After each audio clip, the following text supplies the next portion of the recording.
nakaraan, hindi inasahan ng pamilya na humantong sa ganito ang lahat. Matapos maaksidente ang sinasakyang kotse na magkasintahan para sana kumuha ng mga papeles sa kanilang magiging kasal. Ngunit napunta ito sa wala dahil dinala ang dalawa sa ospital para gamutin. Kaya naman matapos nabalitaan ng pamilya ay agad namang nagtungo ang mga ito sa ospital. Doc, kumusta ang anak ko si Christine at ang boyfriend niya si Justin? Mrs., sa ngayon, yung lalaki ay stable naman ang kanyang kalagayan pero yung babae ay patuloy pa naming inobserbahan. Medyo hindi maganda ang kanyang kalagayan sa naturang pangyayari. Marahil kailangan natin siyang i-CT-scan kung may tama ba ang kanyang ulo para operahan agad sa mas lalong madaling panahon. Pakiusap, Doc. Gawin niyo ang lahat ng paraan para magising lang ang anak namin. Oo, Mrs. Ginagawa naman ang lahat para sa anak ninyo. Balitaan ko na lamang kayo kapag okay na lahat mamaya. Hindi makapaniwala itong si Stella sa nangyari sa kanyang anak. Stella, uminahon ka. Alam naman nating matapang yan si Christine at makakaya niya ang lahat ng ito. Sana nga, Robert. Alam mo, may nasabi sa akin si Christine tungkol kay Shelo. Anong sabi niya? Nagsinungaling si Shelo sa atin. Sinabi niyang wala siyang pamilya pero ang totoo, meron siyang anak. Stella, ano naman ngayon kung meron siyang anak? Wala na tayo doon. Robert, sinabi sa akin ni Christine na may anak itong si Shelo. Pero iniwan niya ito sa may isang simbahan noon. Paano kung ang batang iyon ay si Christine? Pwede ba, Stella? Huwag kang masyadong OA ha. Wala namang specific na lugar kung saan niya ito iniwan. Robert, sinabi niya na sa labas ng simbahan niya ito iniwan. Paano kung malaman nilang dalawa na ang katotohanan? Ay nako, Stella. Ikaw lang naman ito nag-isip ng ganyan eh. Ang malaga sa ngayon ay muling magising itong anak natin. Ilang oras ang nakalipas ay muling bumalik na nga ang doktor. Mrs.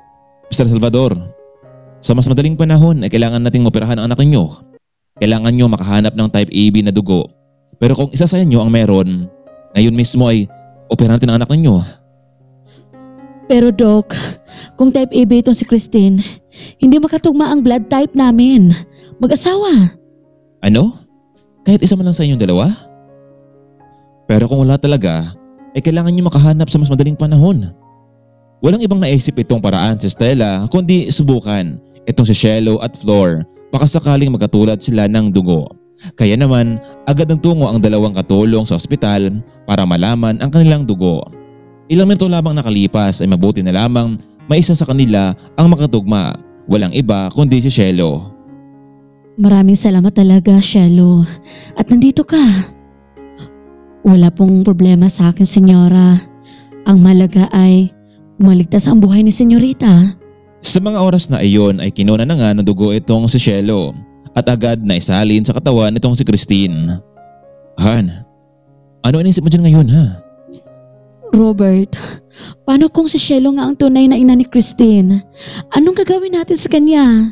Anong gagawin natin ngayon? Stella, wala na tayong magagawa doon kundi ipagtapat natin kay Christine ang lahat. Kung mapatunayan ito. Ilang oras ang nakalipas ay mabuti na lamang at naging successful ang operasyon ni Christine. Sobrang saya ng pamilya, lalo na itong si Justin. Inakala niyang dito na magtatapos ang kanilang pag-ibigan ng dalawa. Ma'am, Dad, ano ba nangyari? Nasaan si Justin? Anak, hindi mo ba naalala kung ano nangyari sa inyo?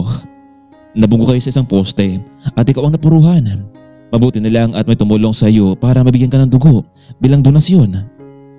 Dad, Ma'am, sino bang tumulong sa akin? Gusto ko siyang pasalamatan. Alam mo, Christine, may pagtatapat kami sa iyo ng mami mo. Hindi ko alam kung matutuwa ka dito pero mas maigi na ito para naman malaman mong lahat. Hindi ba noong palagi mong sinasabi sa amin na lagi kang nanaginip pero hindi malinaw kung ano ang nakikita mo sa panaginip mo? Oo, Dad, pero anong koneksyon nun sa panaginip ko? Alam mo, Christine, nung nasa simbahan kami noon ni Robert, paglabas namin, may nakita kaming isang sanggol sa gilid ng sasakyan namin. Hindi namin alam kung sino ang nag-iwan sa kanya. Naawa kami. Kaya yun, dilala namin sa bahay. So, anong ibig niyong sabihin, Mami? Huwag niyong sabihin na ako ang batang iyon? Sorry Christine, kung ngayon na naman ito sinabi sa'yo. Alam mo kasi, natatakot kami na balang araw ay iwan mo kami ng mami mo. Dad, Mom, kaya pala minsan may napanaginipan ako pero hindi ko naunawaan kung ano iyon. Alam niyo dapat wala naman akong karapatan na magalit sa inyo eh. Kung totoosin nga, malaki ang utang na loob ko sa inyo. Paano kaya kung hindi kayo ang nakakuha sa akin? Saan na kaya ako pupulutin ngayon? Ang malaga sa ngayon, Mom, Dad, kayo ang napalaki sa akin. Kayo ang itinuri kong mga magulang. Iha, paano kung dumating ang araw na makaharap mo ang tunay mong ina? Anong gagawin mo? Hindi ko alam, Ma'am, kung anong mga salita ang mabibitawan ko sa kanya. Ma'am, sino ba ang nagdonate sa akin ng dugo? Para naman mapasalamatan ko siya. Iyon nga ang nais namin sabihin sa'yo Christine. Kaya Shelo ang nag-donate sa'yo ng dugo. Ma'am, Dad, hindi ba nasabi ni Ate Shelo na may anak siyang iniwan noon sa isang simbahan at kayo naman ay nakapulot na isang sanggol sa may simbahan? Hindi kaya ako ang batang iyon? Pwede ba natin makausap sa Ate Shelo para naman malaman natin ang lahat? Maya-maya pa ay tinawagan tong si Shelo, sakto naman at nagpapahinga lamang ito sa may waiting area. Hello? Oh, Senyora Stella, bakit po? Ate Shelo, pwede ka bang pumunta ngayon sa kwarto ni Christine? Meron lang tayong pag-uusapan. Sige po, Senyora. Pupunta na ako. Naku, Senyora, mabuti naman at nagising na si Senyorita. Ano po bang may papalingkod ko sa inyo? Shelo, alam mo, nabanggit sa amin ni Christine na may pamilya ka daw at may isa kang anak pero iniwan mo ito sa gilid ng isang sasakyan habang nakapark ito sa may simbahan. Naku, pasensya na kayo, Senyor, kung hindi ko sinabi sa inyo ang lahat. Bakit mo nagawa yun sa sanggol, Shelo? Wala naman siyang kasalanan, di ba? Yung batang yun. Oo, Senyor. Walang kasalanan ng bata. Kaya nga hanggang ngayon, palagi ko pa rin siyang naalala. Kahit alam kong hindi na kami muling magkita pa. Alam mo bang may nakita kaming isang sanggol noon sa may simbahan sa gilid ng sasakyan namin at dinala siya namin dito sa bahay? Baka yung anak mong iniwan mo ay kami ang nakapulot at yun si Christine. Hindi ka ba natataka kung bakit magkatulad yung dugo niyong dalawa? Ang ibig niyong sabihin, Senyor? Kayo ang nakapulot sa anak ko? Oo, kami nga. At itong nasa harapan mo ngayon, siya ang anak mo.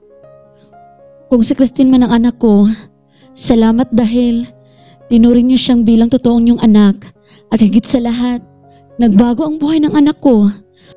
Lera man o Christine ang pangalan niya. Sorry kung hindi kita pinaglaban noon. Naging mahina ako para palakihin ka. Hindi ko na alam kung anong gagawin ko. Alam kong hindi mo ako mapapatawad sa nagawa ko sa iyo, anak. Nay, kung ikaw man ang tunay kong ina, hindi naman kita masisi kung ginawa mo iyon. Nagpapasalamat na lang tayo dahil may mga mabubuting tao ang kumupkup sa akin. Hindi na natin maibalik pa ang dati. Ang mahalaga ngayon, naging maayos ang buhay ko. At kung hindi naman, dahil sa inyo, wala ako ngayon sa mundong ito. Hindi naman ako nagalit sa iyo, Nay. Nagpapasalamat ako sa lahat dahil kung hindi dahil sa inyo, hindi ako makapagtapos ng pag-aaral. Dad, Mom, wala naman siyang ibang pamilya. Pwede bang dumito na lang si Nanay sa bahay natin? Ikaw ang bahala, Christine. Ang malaga ay magiging masaya ka. Lalo na sa kasal niyo ni Justin. Oo, Ma'am. Mukhang naliwanagan na ako sa lahat. Mula sa araw na iyon ay nailabas na rin sa ospital itong si Christine at nakalipas lamang ang ilang linggo ay tuloy nang natuloy ang kanilang kasal ni Justin. Puno ng kasiyahan ang naramdaman ni Christine dahil nasagot na ang mga panaginip niya noon. Samantalang sobrang saya naman ni Justin. Inakala niyang hindi matutuloy pa ang kanilang kasalan. Sa huli ay nakapagdesisyon na lamang itong si Christine at Justin na dumito na lamang muna sa bansa manirahan para magkaroon sila ng oras at bonding sa bawat isa. Minsan talaga sa buhay natin, meron tayong naranasan na sobrang sakit at hirap. Pero darating din ang tamang panahon na magbabago ang lahat. Hanggang dito na lamang muna kaibigan. Maraming salamat po sa inyong patuloy na pagsuporta sa ating munting channel. Hanggang dito na lamang muna. Maraming salamat at paalam.